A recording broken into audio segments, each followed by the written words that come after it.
or various annular capacities given on the table that I have presented earlier. So that's on page 81 on your lecture notes.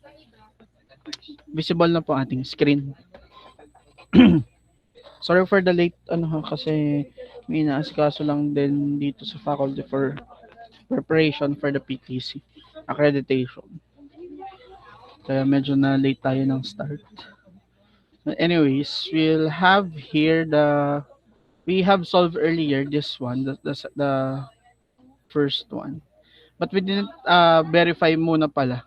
May nakapag-verify ba sa inyo with regards to the value of 8.35 kung tama ba siya? I-multiply nyo nga po, are. Itong dalawa. What is the value po in all decimal places?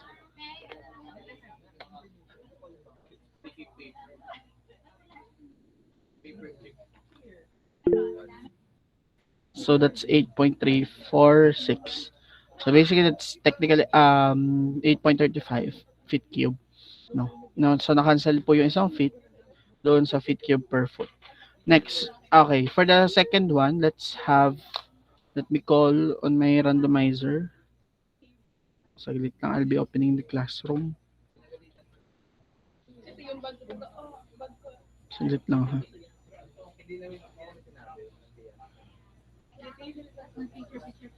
Let's have Geraldine. Nandito ba si Geraldine? Hello? Wala si Geraldine? Okay, wala. Next, Jeric. Nandito si Jeric. Ito ba si Jeric? Wala din. Okay. Annabelle. Sir, nandito po. Okay. So, if you will present your screen para ma-explain kung paano makukuha itong values na ito, you may present your screen or ano, Sir, verbal pwede na. pong banggitin na lang. Sige. Okay. So, what would be the solution to find this total volume or total annular volume?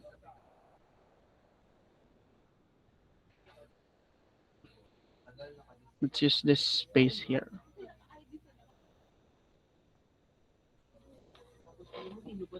Ano po? Sir, dun po sa, ano po, nung nakuha po yung 0.33, ang ginawa po ay yung d squared, bali yun po yung 10.5 squared minus 7 squared over 29.4. Tapos times 5.615 po, ang nakuha po ay 0.334. Tapos ay yung sagot po niya is 10.023 po.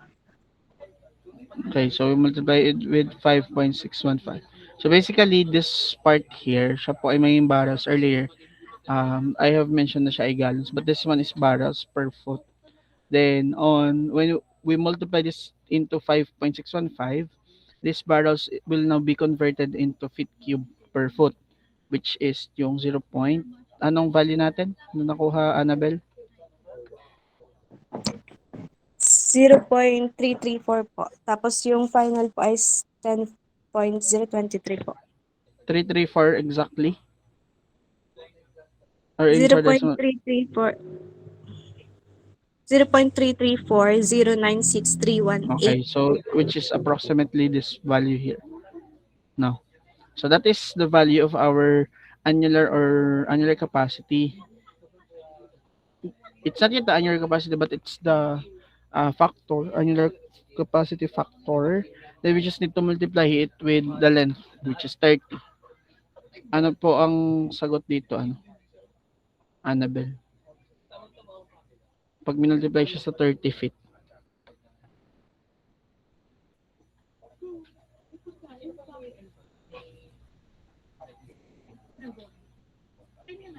Ten ba? Ito yung sinasabi kong may error. 10 ba yun, Jed? Opo, 10.023 po. Okay. Then, in for decimal places, it's 10.0229, 10.0229 feet cube. Okay, so ito po ay magiging 10.0229 feet cube. Siguro, kaya nagkaroon dyan ng error is hindi 30 feet yung ginamit. Try nyo nga na siya ay 40 times 40. Ano kaya nalabas?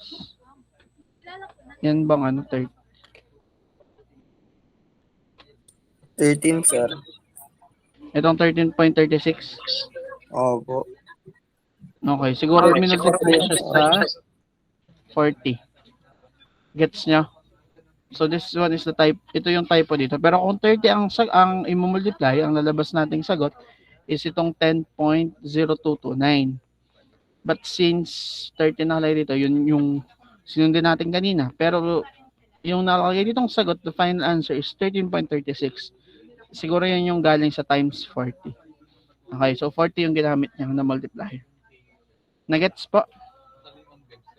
Sir, saan po dapat talaga i-multiply yun? Sa 30 po or sa 40? Actually, dapat ay sa 30 all throughout. Kasi yung pinagbasehan niyan is ito. Wait.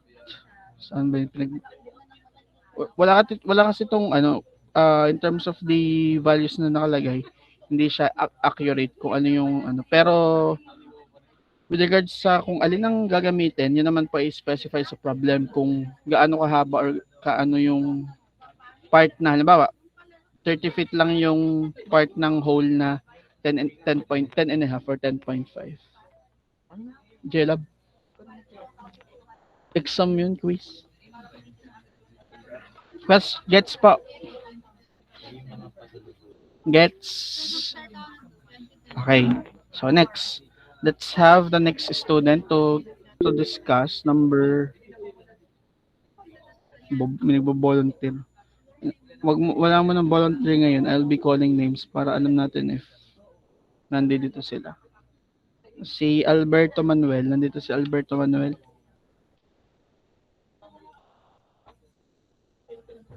Wala. Wala. Si Melvin ang lumabas. For the third one. Sir, ano po? Pwede po ba sabihin ko na lang din? Sige, sige.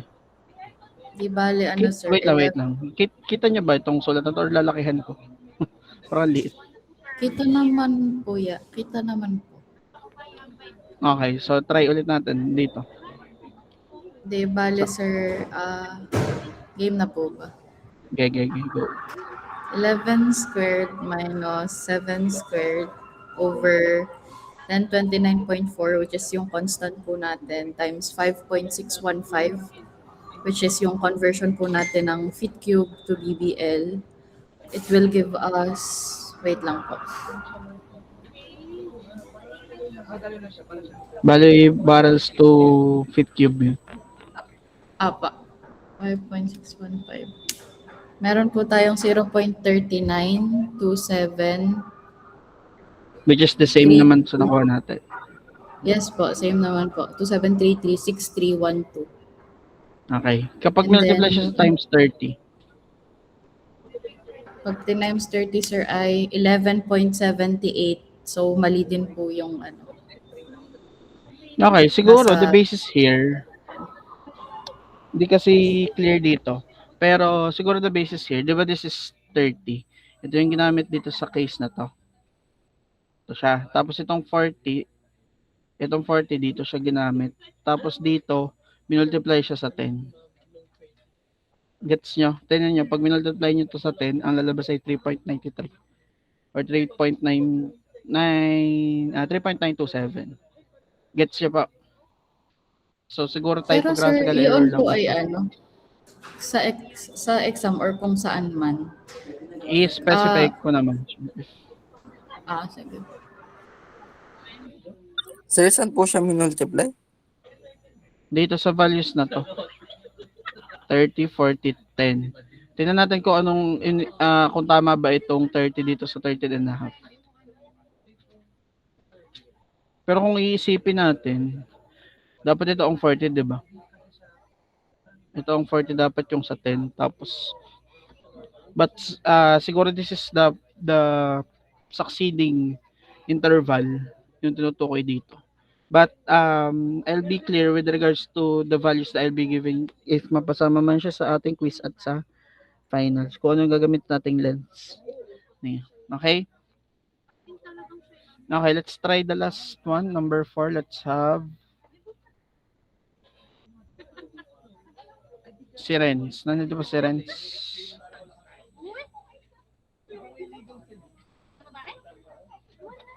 Wala si Renz. Jacob. Ito ba si Jacob? Dito po, sir. Okay. Pwede So, ano po magiging- banggitin na lang din. Sige.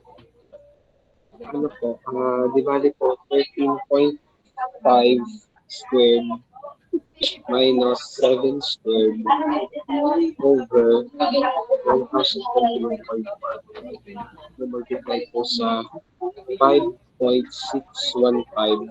Basta makukuha po natin ay 0.7268299.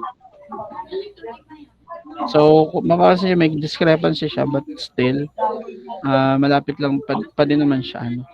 So, saan kaya multiply ito na nag-result siya sa ano? Sa 10.43. Pag times 30 ba, yan ba ang lalabas? Hindi po, sir. Ang lumabas po sa akin ay 21.80. Okay, so try natin yung iba. Parang 0.43 14, divided. sir.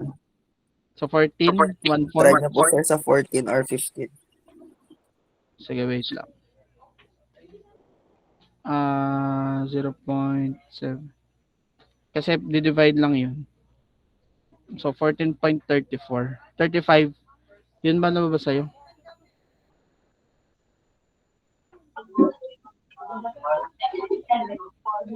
Ang lumabas Summer po sa akin ay 21.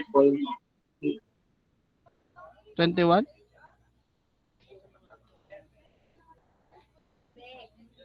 Siguro it's wait lang, saglit. Siguro it's pertaining to 14. But in case of it, siguro i-specify na lang natin para tayo ay maging definite with regards to the value. Then we just need to add the total annular volume for the calculation of the when we have different diameters, no? So Sir, this is based 33 po on yata. 33, Ata. Ang lumabas sa akin ay 14.34 14.34. ang lumabas sa akin, sir. Yun din ang 35. lumabas. Pag divide itong 10.43 at ano. Pero regardless of the value, okay lang naman na 14.35. Regardless naman, specify na natin kung saan siya i-multiply depending on the length. Okay?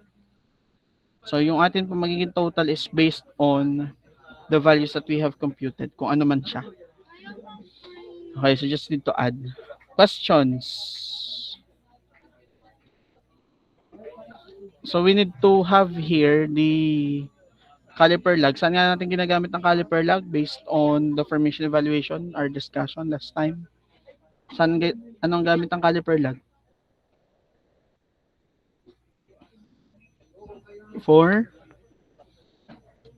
From the term caliper, we have the hole diameter or the borehole diameter. No.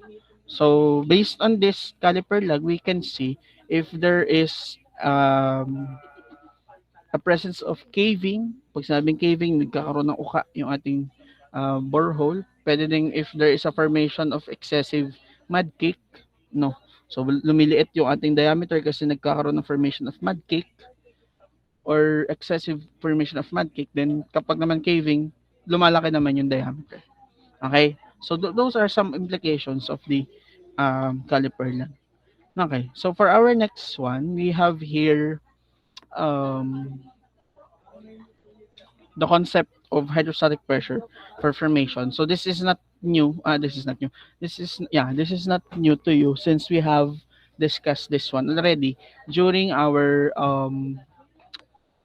chapter 4 discussion, which is about the drilling fluids, diba? No. So, magkakaroon lang tayo dito ng some corrections. Ito kasi naging percentage. If I'm not mistaken, this one is ano bang ginamit sa surface casing? Saglit, ito. Dito siya naka-base. So, this is 12 and 3/8. I mean 13 and 3/8. So, naka-base. Meron naman tayo ano. Then, another one is 9 and 5/8 and 12 and 1/4. So, this is 12 and 1/4. Then, 9 and 5/8. Nalagay kasi percentage. Okay? Okay. So, for example, this is pertaining to hydrostatic pressure pa din ha. We don't need to explain it further with regards to the hydrostatic pressure, but some concepts were introduced here, specifically fracture pressure and the pore pressure. No? So these parameters, the fracture pressure and the pore pressure, these are the parameters that is obtained from the LOT and FIT. Are you familiar with LOT and FIT? These are series of tests that is being done in order for us to quantify some parameters, and one of which are some of which ay itong ang fracture pressure at yung pore pressure. So we have there the leak-off test and the formation integrity test. Okay? So we have there the from the term formation integrity, somehow nagkakaroon tayo ng interchangeable concepts with regards to the LOT and FIT. Para napapagpalit natin yung dalawa. But for formation integrity test, it is more of sa integrity ng formation. So meaning if it's pertaining to the fracture pressure. No, so fracture pressure yung possible na makuha natin dyan. For leak-off test, dyan naman, pag sinabing leak-off, yun yung it's pertaining to lost circulation. No, leak-off, tumagas. So ibig sabihin nagkaroon ng leak ng drilling fluids or drilling cement doon sa ating formation. No, so that's pertaining naman to the pore pressure. Bakit siya connected with the pore pressure? Di ba pag ang pore pressure mas mababa sa ating hydrostatic pressure, which is normally ganun naman talaga. Pero pag halimbawa nagkaroon ng exceed ng konti, is nagli-leak or nagkakaroon tayo ng low circulation. No, kapag siya ay wala doon sa window, sa pressure window na ating require. So nagkakaroon tayo ng low circulation. Okay? So from that, those are some basic concepts that is related with this problem or this specific problem here. So may given po tayong well informations. We have here the surface casing. Yung surface casing natin is given as 13 and 3/8 in terms of its outside diameter. Then meron po tayong given na nominal weight, which is 54.5 pounds per foot. So that's up until the depth of 1,700 feet. Then we have the open hole. For the open hole, that's up until 4,900 feet, 950 feet. Then it's 12 and 1/4 inch yung kanyang diameter. Then we have the casing. So this casing here, if we are to look on the figure, is pertaining to our, ano ba sunod sa ating surface casing? Di ba we have the intermediate casing? No. So this is pertaining to the intermediate casing specifically. Kasi itong part na ito, kita nyo ba ito? Ito po. Itong part na ito po yung ating surface casing. Tapos ito pong part na ito po ang ating intermediate casing. Gets nyo po? Tapos meron po tayong, it is, ito po yung ating borehole. So ito yung formation natin mismo. And yung average diameter niya is 12 and 1/4. Clear tayo doon? Clear?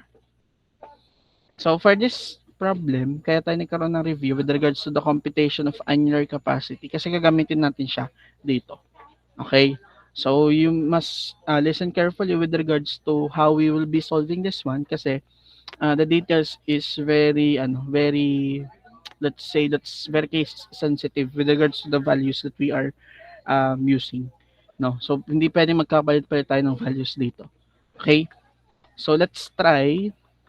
Ano bang hinahanap natin? Actually, we're finding the total tail and the total lead cement volume, no? And also we have the displacement volume.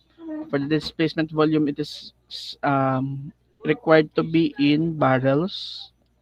Then we also have the pump pressure required to land the plug. No. So ano nga indication ng paglaland ng plug? That's when our cementing operation is already done or the cementing job is already done. Okay? Then lastly, we have the last one pair I mean of values. We have their actually we have a given yan wala na naman.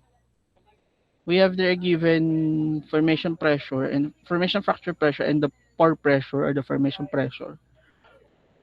Yung kumbaga na identified kung alin yung weakest part ng formation due to the presence of fracture and kung alin yung may pinakamataas na pore pressure. No, so identified po yan sa problem. Ang tanong is possible ba magka-kick and possible ba magka-lost circulation. So i-check natin with regards to the values that we are to compute kung magkakaroon tayo ng kick and fracture. No, so let's start muna to the first part wherein we'll be dealing with the cement volume calculation. So when we talk about cement volume, this is pertaining to the lead cement and the tail cement volume. Okay?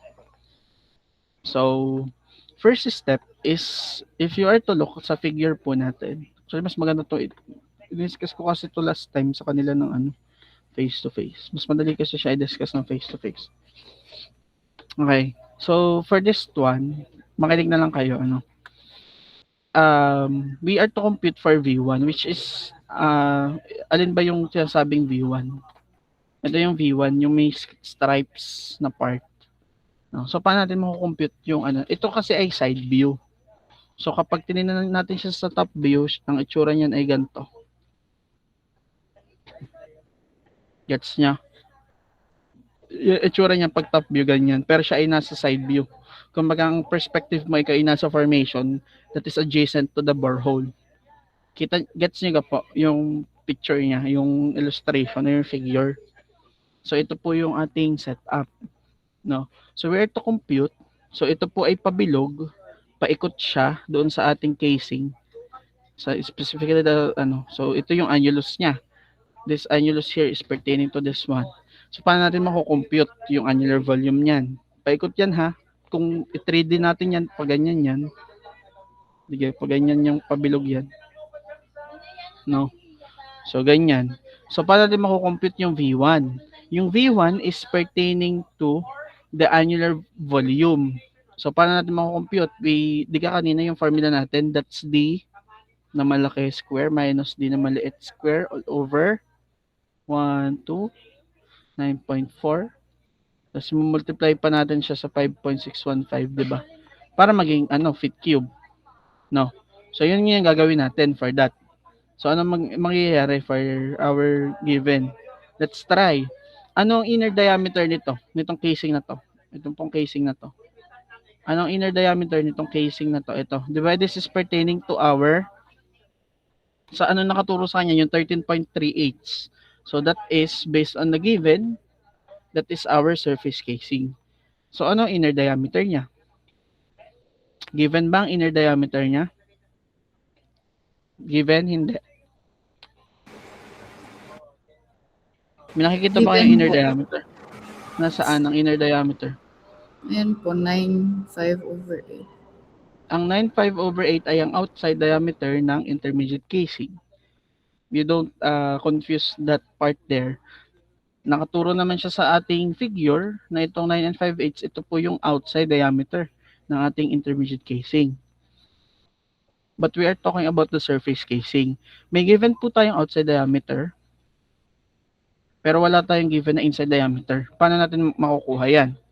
We will be using again the formula, or the table, for the casing specification.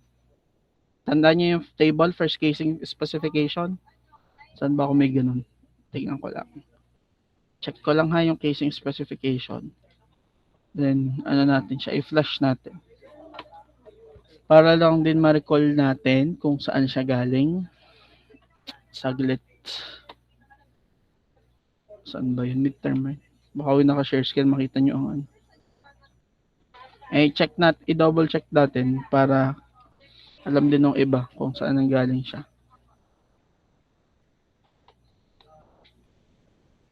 Gear pipe with a casing. Okay. So, I'll be putting it, paano natin, pwede mag-copy dito. Bawal. Okay, so, sa notes tayo. Tapos, share screen ko lahat. So, one notes.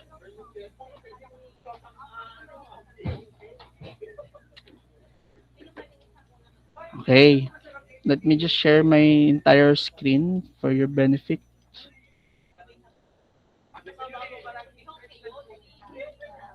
Okay. Visible na po ating screen on your end. Visible na. Yes po, sir. Ano nga po yung value natin kanina? Diga we're pertaining to the surface casing. Ang surface casing natin is 13 and 3/8. So ito lang yung pagpipilian natin. But we also have the given nominal weight. So alin ba yung column for nominal weight? 'Di ba this is the third column. Ano ang nominal weight natin sa ating given? That's 54.5. Ito siya. So we are pertaining to this one here. Okay? So yung inside diameter niya, saglit, ibaba natin. Yung inside diameter niya is makukompute natin using the formula. We have the inside diameter is equal to our outside diameter minus twice its thickness. Okay? So what is our outside diameter? That's 13. Anong 13 and 3/8? 0.375, am I correct? Tama ba? Minus twice its thickness. What is its thickness? It is given that the thickness is, in inches, is 0.38. Okay, so what is our inside diameter for our ano? What is our inside diameter? Compute nga ako. Ano po ang magiging inside diameter nating bago? Bago. It's not bago, but it's the real value. Okay, 12.615. Okay, so this 12.615, this is what? In inches, diba? So this is the inside diameter of our surface casing. Okay, so nakuha na natin balikan natin yan mamaya kasi may magagamit pa natin siya. So that is for the surface casing. Ano nga yan? 12.615. So ibig sabihin, para makompute natin yung kanyang annular volume capacity. So we'll be using the formula again for the annular volume. So that is yung d square, yung d is yung outside diameter, that is 13.375 square minus, ano ang ating second term? That's 12.615 square all over 1,029.4.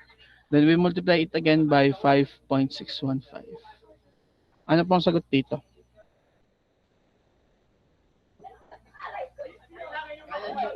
What would be our annular volume? Ito pala kita. Medyo mahaba tong problem na to. 3627, verify nga natin if it's right. Okay, itong yung based on Judd's answer, this just the same with this one. Pero siya ay naka 4 decimal place lang. Okay? Nakuha pa? Nakuha?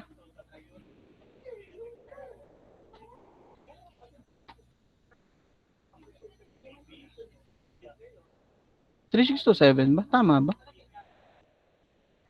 Di ba ang gagamitin natin ay ano? Karoon tayo ng confusion. Hindi siya 3627. Hindi. Ito kasi ay pertaining to the ano. Hindi, mali yan. Mali yung ating equation. Pero hindi siya magiging ano. Hindi siya natin magagamit. No. So, para maging 3627, ito pala ay magiging ano. Saglit. Yung inside diameter, ang gagamitin natin, wait lang, karoon tayo ng confusion doon. Ito, saglit lang. Paano mag-erase din? Ang gagamitin natin is ito. 'Di ba? We have there the inside diameter. Ito.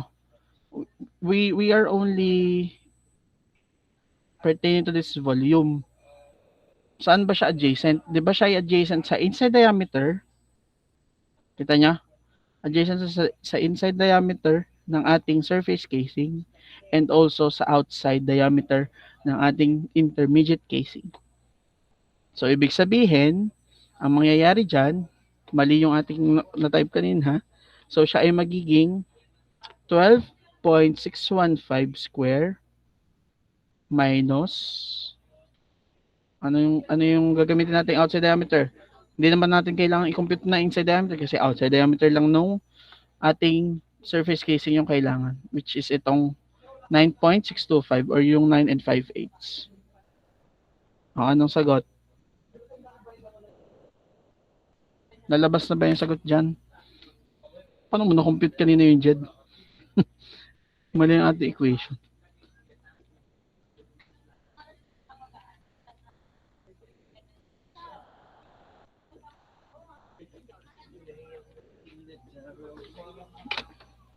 Nasa book. Hindi mo nang binerify. Okay, so yan. Lumabas na yung ating hinahanap na value. Nagtataka din ako, ba't paano na-compute ni Jed yung line ng 3627?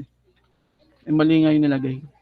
Okay, anyways, so ang mangyayari dyan is itong 3627 yung makukuha natin kasi that's pertaining to this volume. Nagets nyo ga? Nagets nyo? Ibig sabihin, itong volume na to ha, nilagay ko lang siya dito pero parehas niya yung sa V1. Katapat niya yung V1, diga? Parehas naman siya na diameter. Ito siya. Para lang hindi kayo malito, yung volume na yan. Okay? So yun po yung ating i-multiply, gaano ba kahaba yan? Diba this is 1.4, yung kanyang depth.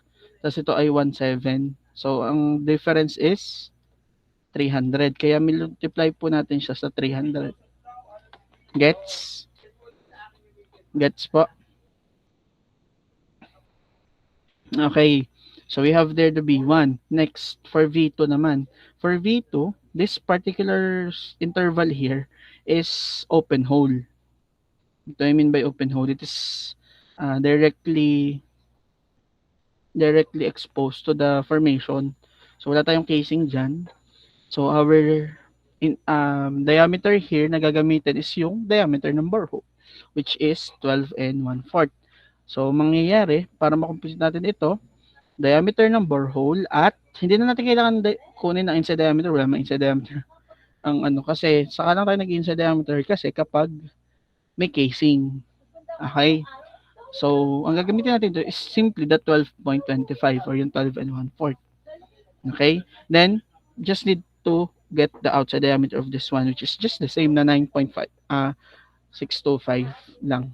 Okay? So, ano mangyayari dyan? That's 12.25 square minus 9.625 square all over 1,029.4. Anong sagot? Sure na yan, Jed? So, 3131. Tama naman. No. So, ito yung 3131. Gets niya? Gets? Okay. So, multiply natin siya doon sa depth niya. So, paano natin makukuha yung depth niya? Kung mapapansin nyo dito, pinag-minus yung 4,450 at 1,7. Bakit natin pinag-minus? Kasi we are talking to this depth. Yung V2 natin is this depth here. This is 4,450 minus 1,7. Ito yung length itong value na ito. Gets niya? Yun yung haba niya, nitong V2. Nakuha? Nakuha po. Okay. Bakit meron tayong minultiply na 1.25? Anyone? Any idea? Bakit may 1.25 dyan? Para sa inyo 1.25, sir? Bakit tayo nag-multiply sa 1.25? Any thought? Any thought po? Bakit tayo nag-multiply sa 1.25?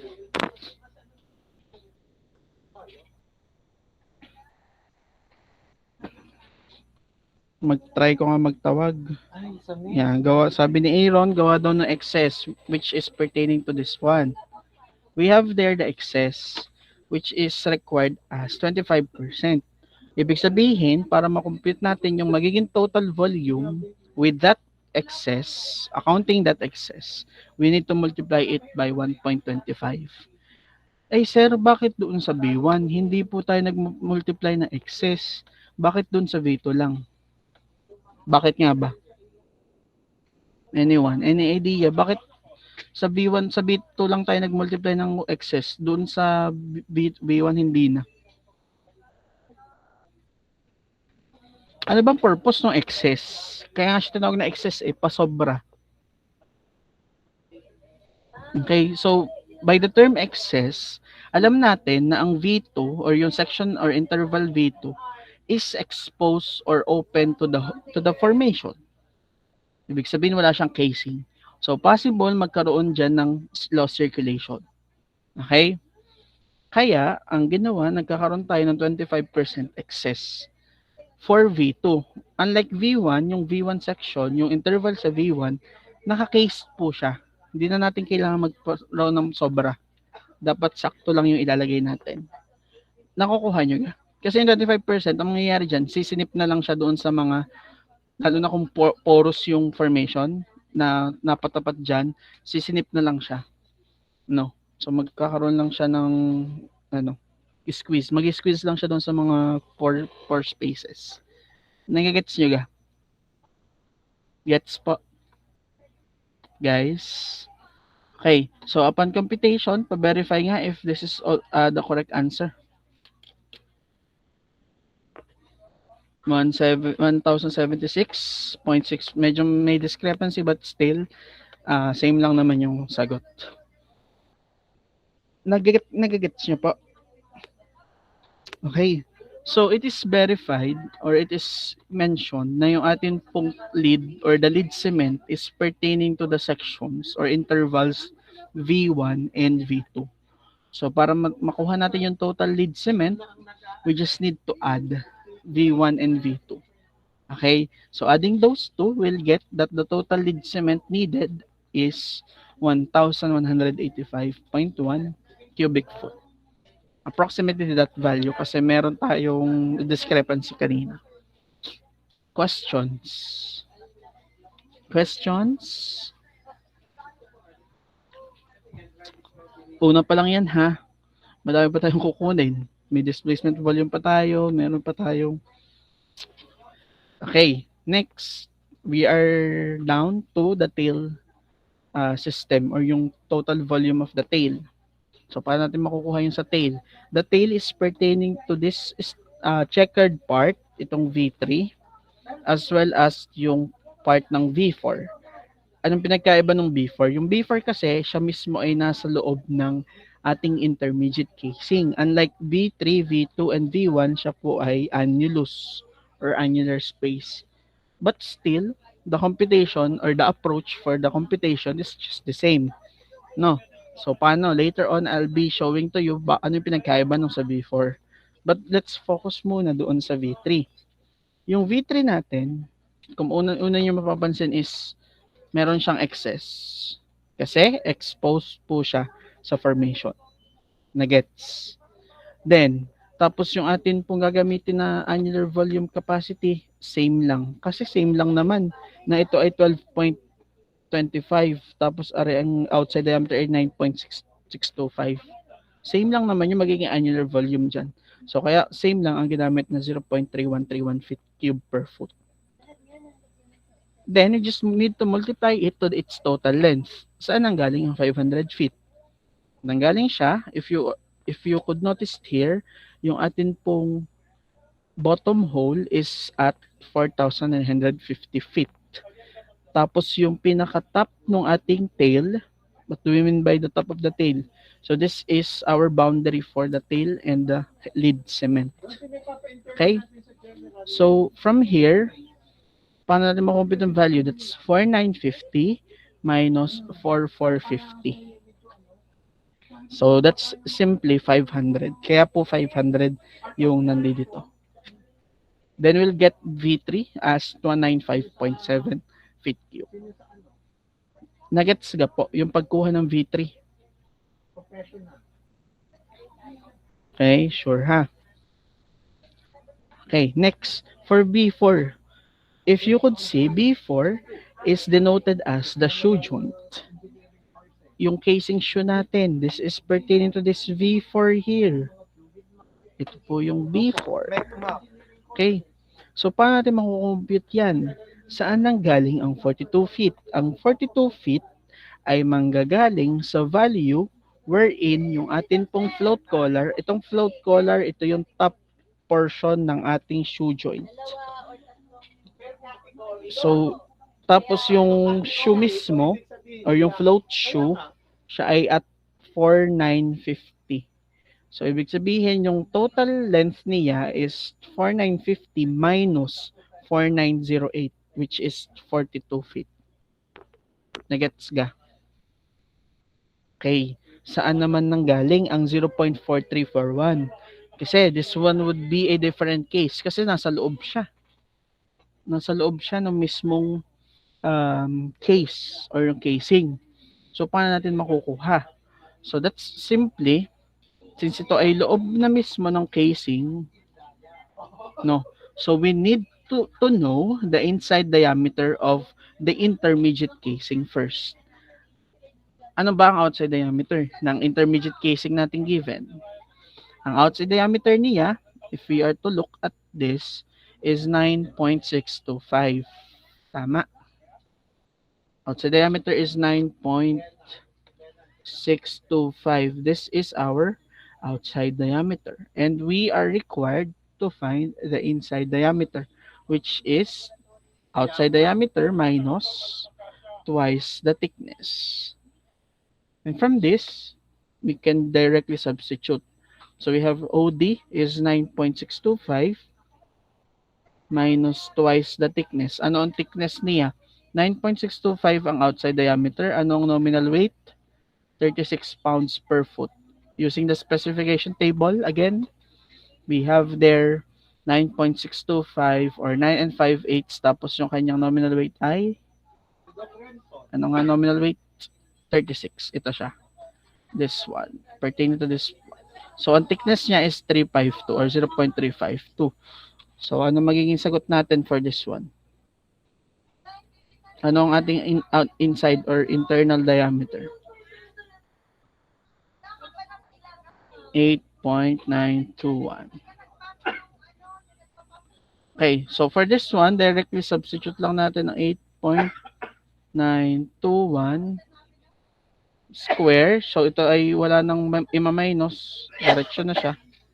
Times 5.615. Try nyo nga kung tama.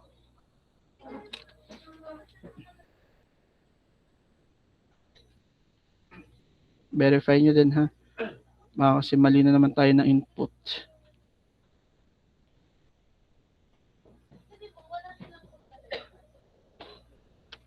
Four, 3, 4, 1. And if you could see here, it's just the same in 4 decimal places. Ito siya. Nuggets nyo? Nuggets po. Dali lang diga. So, we just need to multiply it with our given length. O, bakit ulit wala tayong ginamit na excess required na 25%? Hindi po kasi siya exposed sa ating formation. Clear? Baka kasi magkaroon tayo ng additional 1.25. May makita ko sa solution using B4 or getting the value of B4 may 1.25. Ay naku. Saan kayo kukuha ng ano? May black hole ba dyan? Pagkukuha na natin ng magkakaroon tayo ng loss. Okay, so wala po tayong i-multiply na 25% excess. Then, after that, we just need to add B3 and B4 as our total tail system volume. We'll get 213.9 feet cube. Okay? So, ibig sabihin, if we are to use Class G cement for this particular well, so ma-identify natin kung gaano karaming sako ng semento yung ating gagamitin. Paano? We can base it from the yield. Diba our yield is in feet cube per sack. So we just need to divide. For example, our yield is 1.18 feet cube per sack. So for example, gaano daw karami ang sako ng semento na kailangan, specifically Class G cement, na kailangan for the tail system. So we just need to divide. Makakancel ang feet cube, may matitirang unit na sack, which is the required number of sack, which is yung ating hinahanap na value. Gets nyo ga? Testing kung ito yung yield, anong number of sacks? 213.9 divide 118.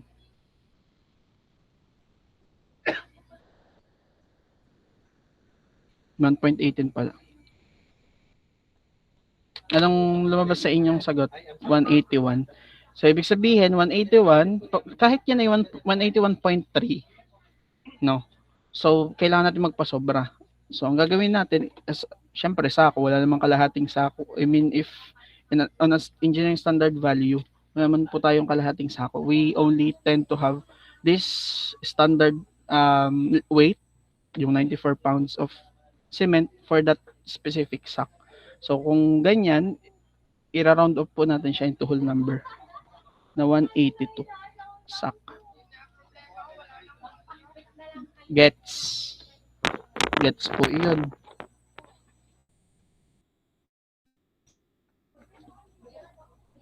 Okay. Meron pala tayong given ditong yield if I'm not mistaken. Yeah, may yield palang given. No. Pero tinry lang natin na siya ay 1.80. Pero if we base it on this yield, makuha natin yung sack. Kung ilang number of sacks. Questions for the total tail and total lead cement.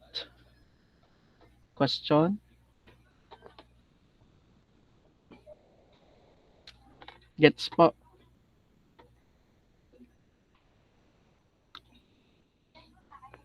Okay. Next.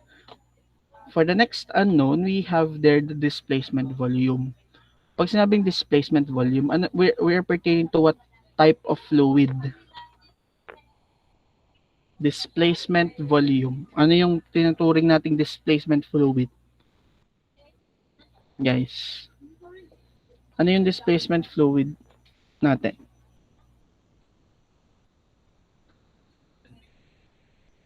Ano yun, guys? Alin? Siya ba yung cement? 'Di ba dalawa pa lang naman yung unknown fluid na given natin sa borehole. Siya ba yung cement or siya ba yung mud or drilling mud? 'Di ba yung pinandi-displace natin sa cement is the mud? No. Ibig sabihin, the displaced fluid is the cement and the displacing fluid is our drilling mud. So if we are talking about displacement volume, we are pertaining to the displacement fluid which is our drilling fluid or drilling mud. Okay? So, paano natin makukuha yung volume niya? We are to base it on our intermediate casing. Yung intermediate casing natin, ano nga inside diameter nito kanina? Na-compute natin. The intermediate casings in ID or internal diameter is 8.92. So, from this, actually, it's just the same with this 4341. Pero, this one is in barrels. So, paano siya naging ganyan? We just need to divide this 4341 by 5.615. Ulitin ko, divide natin siya. Or pwede mong ganito lang, ito lang. Di ba na siya kailangang i-multiply sa 5.615? Anong sagot dito sa dalawa? When you evaluate this value, what is the answer?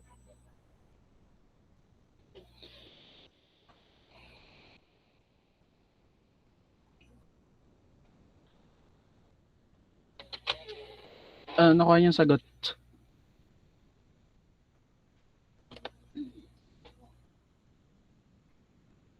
Okay, 0 point. In 4 decimal places, that's 0.0773, which is in barrels per foot.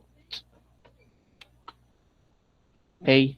So, yun po itong value na to. Then, you just need to multiply it by this number. Bakit naging ganito?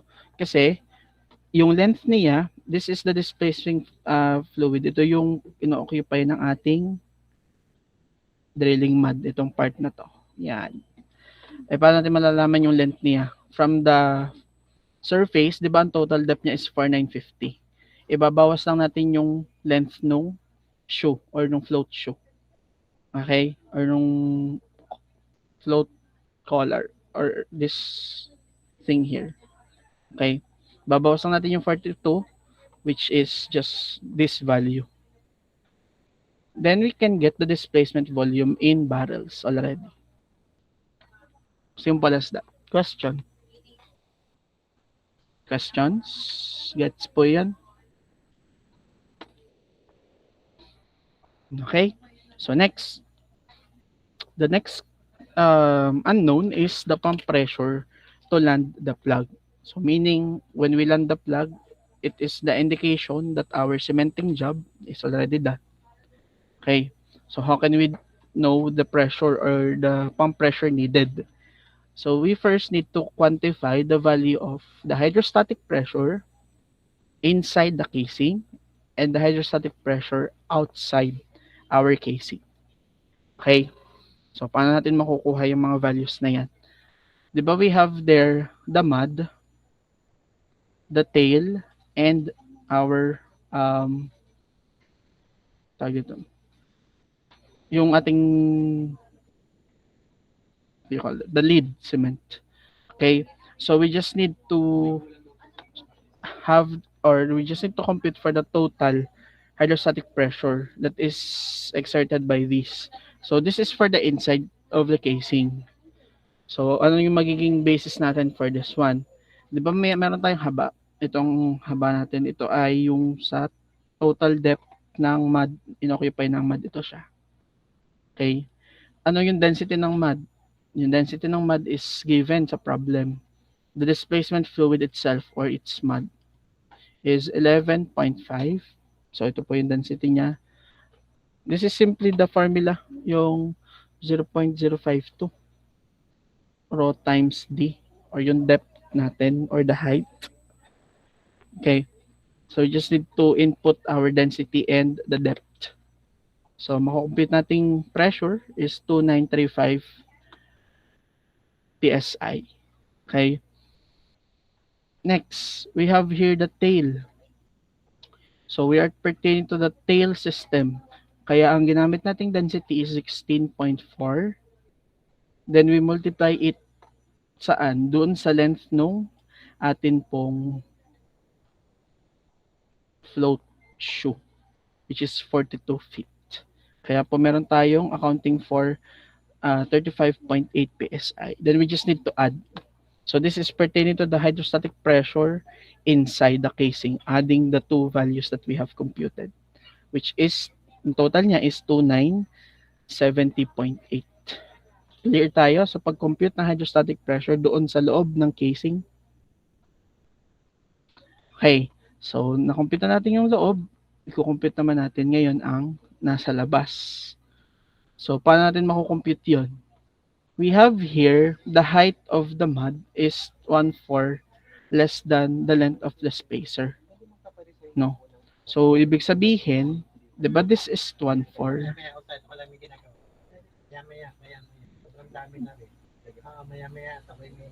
Okay.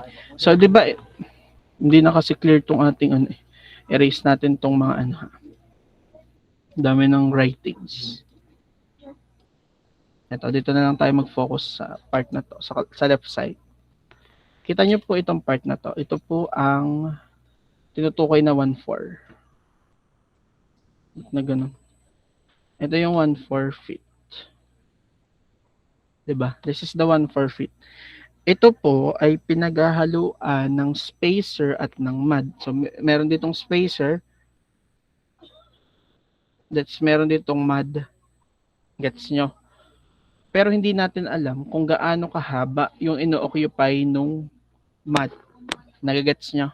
Hindi natin alam kung gaano kahaba or gaano kataas yung height or yung depth na ino-occupy nung mud. Pero may given po tayo na volume ng mud, which is, ng spacer, which is 40 bars. Okay? So, by that, we can use the annular volume factor to quantify the height occupied by the spacer. Then, when we compute the value of the height of the spacer, ima-minus natin or i-deduct natin siya from the total height, which is 1/4. Diga 1/4 ito. Okay, ibig sabihin yung present dyan is spacer at mud.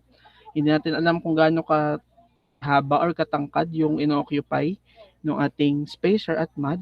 So we'll be using the volume factor.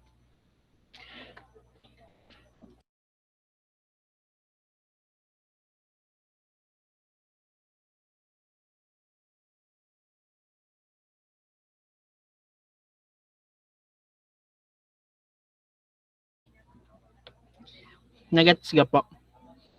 Yung sa part na yan. Okay. So, ang gagawin natin, we just need to multiply the 40 barrels, which is the volume of our spacer doon sa ating factor or yung volumetric factor. But this one, nakalagay dyan is from standard tables. Even wala tong standard table na sinasabi dito, you can compute for this 15.48. The question is, how? Paano natin makukompute ang 15.48? Okay?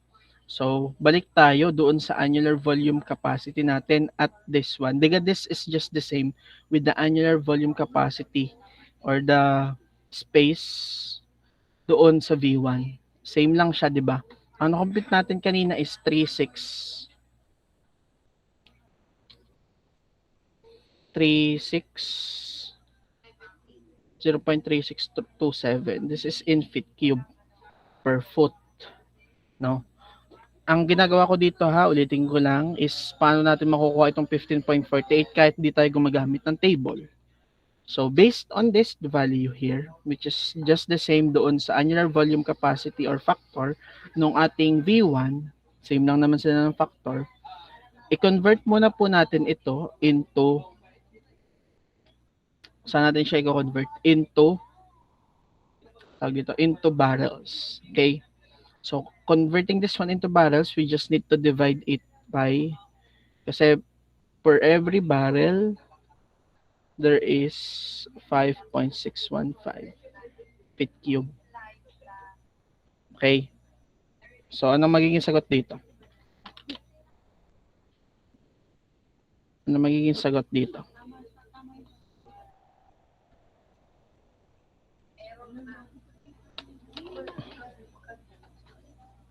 Okay. Ito ay in four decimal places na lalagay ko, pero you use all the values. 0.0646. Okay, so ito yung na-compute nating value. This is in barrels per foot. Pero, this one is in foot per barrel. Same lang siya na factor or volume factor, pero siya ay iba ang unit na ginamit. No. So, ang gagawin, we just need to find its reciprocal. How? We just need to divide it by 1 over the value. Anong sagot natin pag 1 over the value? Or 1 over ans?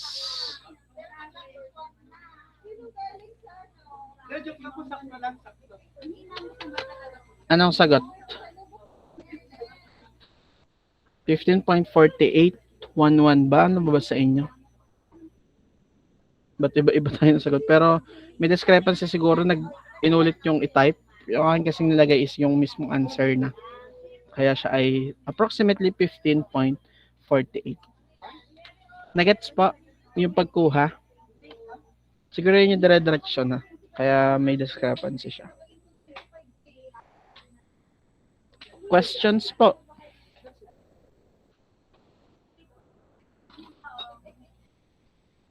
Questions? Okay. So from that, we'll get the height. Ito yung magiging total height ng ating spacer. So paano natin makukuha ang height ng mud? Ima-minus lang natin ito sa 1/4. So magiging 780.2 yung ating magiging height ng mud. Okay? So para natin makukompute naman yung hydrostatic pressure ng mud, we use the computed value. So this must be 780.8 kasi ito ay 0.2 na eh. Diga. So dapat 80 yan. So computing the hydrostatic pressure of the mud outside the casing, that's 780.2 times the density of the mud times 0.05, which is 466.9 psi. Then next is the hydrostatic pressure doon sa ating spacer, yung ina-exert ng spacer. So how? 0.052, ito ay density ng ating spacer, nasa given naman po yan, 12.5 pounds per gallons.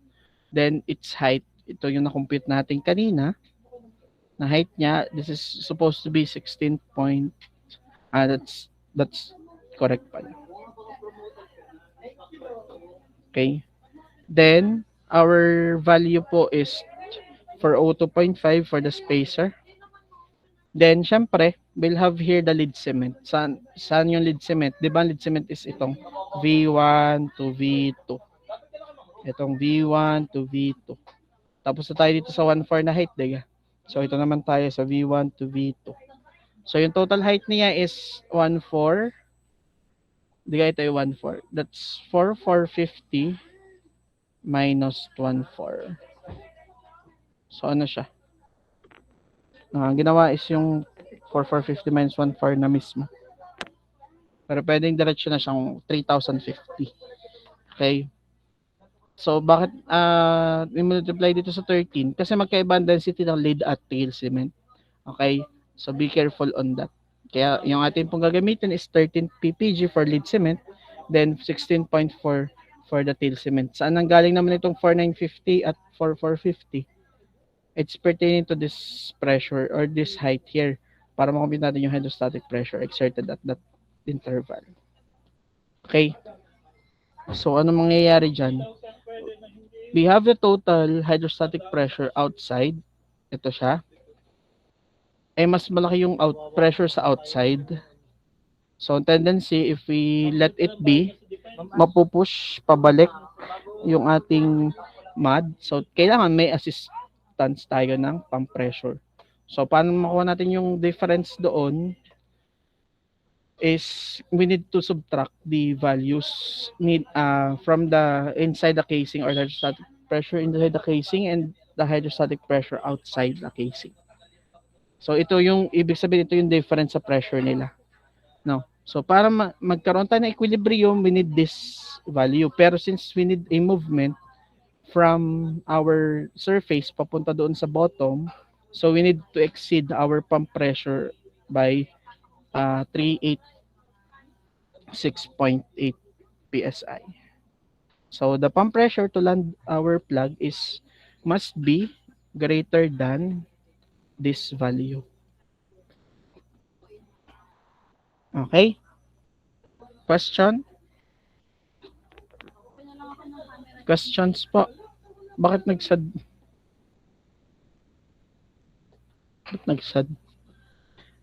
Okay, so that is the pump pressure.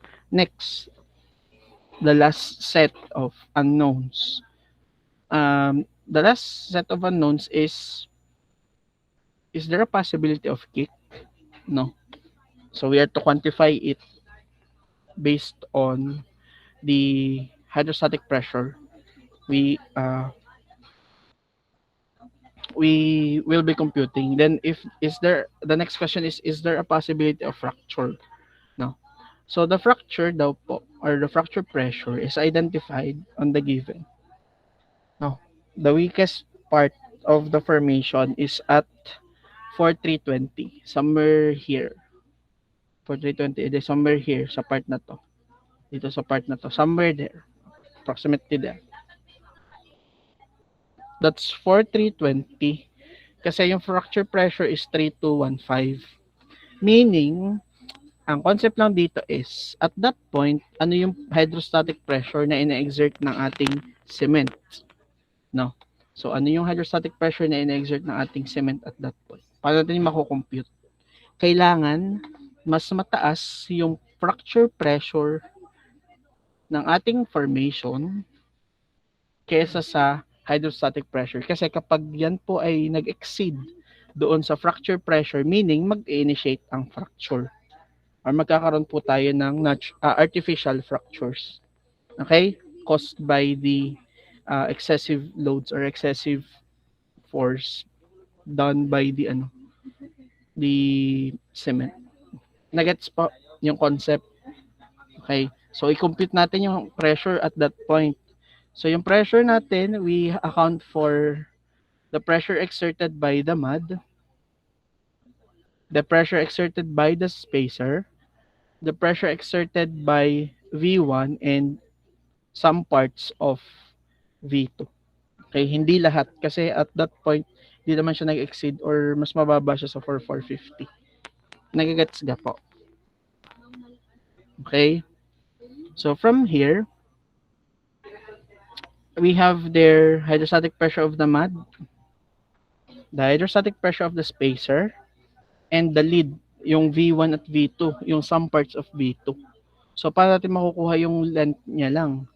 Kasi di ba identified na yung depth natin, which is considered as the weakest part of the formation, is at 4,320. Ito siya. At 4,320. Tapos, itong lead cement is, anong length niya? Is 1,4. So, para makuha natin yung height nito, we just need to subtract 1,4 from 4,320. Okay? Kaya mangyayari, we'll have there 4,320 minus 1,4. Then we multiply it by our lead system density. So, ibig sabihin, ito po yung 1973.9. Ito yung sa ina-exert ng lead system at to that depth. So, 2843.3 yung ating na-compute na hydrostatic pressure, which is significantly lower doon sa ating fracture pressure. Meaning, possible ba na magkaroon tayo ng fracture or hindi? Possible po ba tayo magkaroon ng fracture or hindi? Guys, simple ano lang to. Comparison with the values. Guys, nasaan na? Wala nang naka-open ang camera.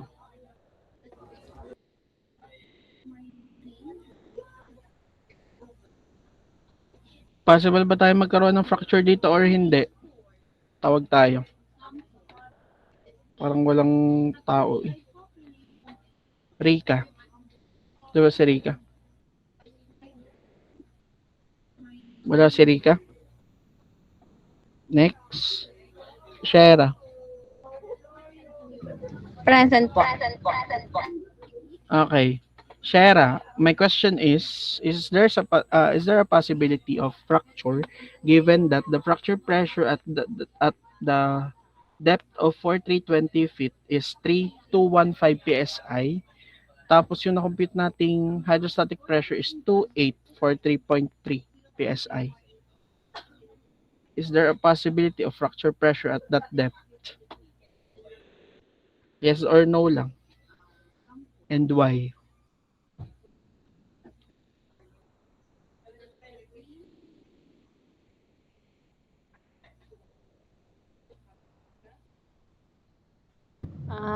Ano po? Sir, ano po? Feel ko po possible since malalim po siya, so prone po siya sa fractures po. Possible siya if you are to base it on your qualitative statement that you have mentioned. But since we have here quantitative values or data already, we are to base it from here, not on a qualitative approach. Ano sa tingin mo? Possible or hindi? Possible po. Sure ka? Mas mataas ang fracture pressure kaysa doon sa na-compute nating hydrostatic pressure.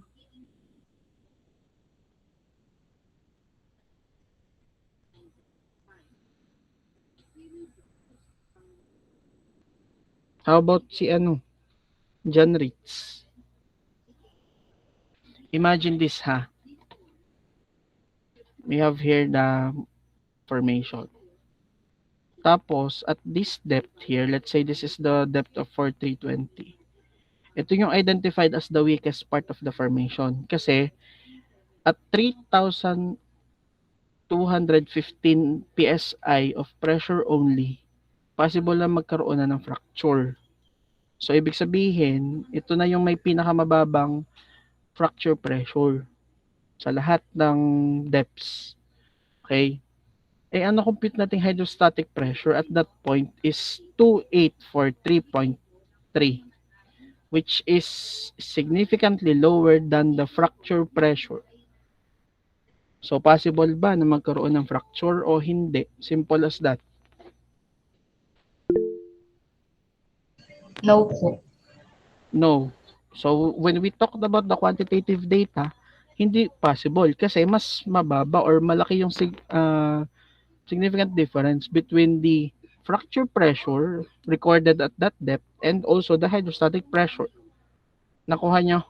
Kasi mas mataas pa rin yung pressure na ina-exert nung ating formation at that depth. Okay? Pero at that depth as well, may possibility na magkaroon ng actually that's on the second part, but for this part here, hindi natin pwedeng i-account ang kick. Bakit? Kasi this is pertaining to fracture pressure, hindi siya yung mismong pressure ng formation. Okay? Gets niya? Yung sa kick dito siya sa part na to. Gets na po ang fracture pressure? Sure ha? Okay, next. We have here the pore pressure. So for this part, we are to identify if a kick is possible. How? May given po tayo na 3,150 PSI at 4,800 feet. Meaning, this is the highest pressure recorded. It is recorded at 4,800 feet. Okay? So, sir, bakit highest pressure? Mas mataas itong fracture pressure. Magkaiba po kasi ang concept ng fracture pressure.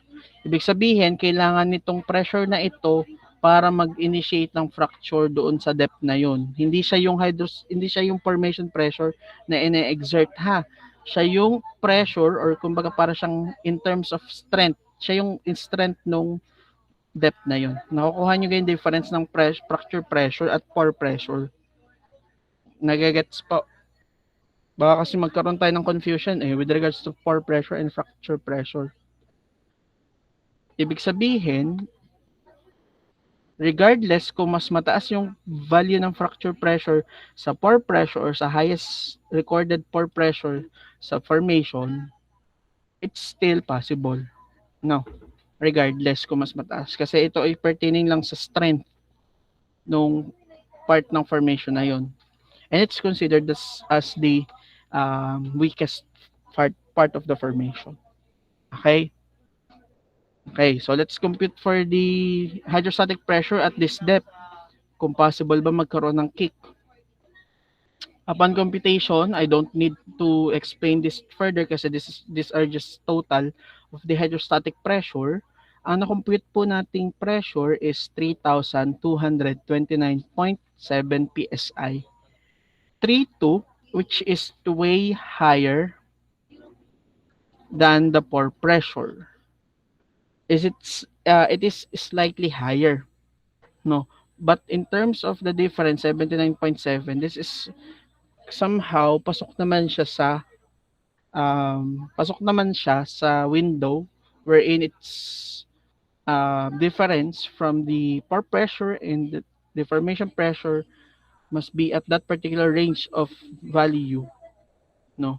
Kasi kapag hindi, it's outside the terms of managed pressure drilling or yung MPD na tinatawag, no? So ibig sabihin kapag yan ay tumaas pa ng kaunti, let's say naging 150 or nadoble siya, naging 159.8, nadoble siya. No, hindi ko sure kung tama yan. Basta nagkaroon ng nadoble siya. So, possible na magkaroon tayo ng kick kasi mas mataas na yung hydrostatic pressure, significantly mas mataas na yung hydrostatic pressure na ine-exert ng ating fluids, particularly the cement and our drilling mud, doon sa part ng formation na yun. Nakukuha. Pero at this point, itong 79.7, medyo siguro nasa ano pa din siya, nasa interval pa din. So, overbalance pa lang yung din condition. So, yung overbalance, yun yung mas favorable na condition, overbalance. Meaning, dapat slightly mas mataas ang hydrostatic pressure doon sa ating pressure na ina-exert ng formation. So, kaya dapat ma-manage yung ating density kasi kapag nagkaroon ng slight changes doon sa density ng ating mud or sa density ng cement, ang tendency po natin magkakaroon po ng possibility ng kick kasi sensitive po ang ating hydrostatic pressure in terms of the changes in density. Questions? Tayo naman ay hanggang 12:30 since this is a 2-hour class. Okay. So if wala na pong question, let's leave the other computations. Ari naman i-continue for tomorrow's meeting. No? And yan, inabot tayo ng almost 1.5 for one problem. But I think ito naman po ay gets nyo na. No. May questions po with regards to this one? Nagets po ang pag-compute ng ating cement volume, ng ating displacement volume, pump pressure to land the plug, and yung hydrostatic pressure or yung possibility ng kick at fracture. Nagets po? Sure ha? So yun, if wala na po tayong question, I think that would be all for today. Let's call it a day. See you all tomorrow.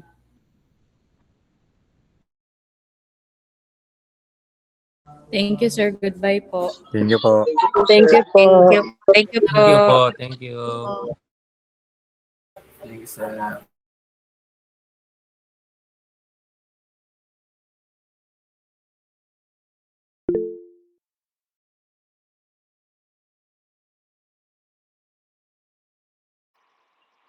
Sir Salwin.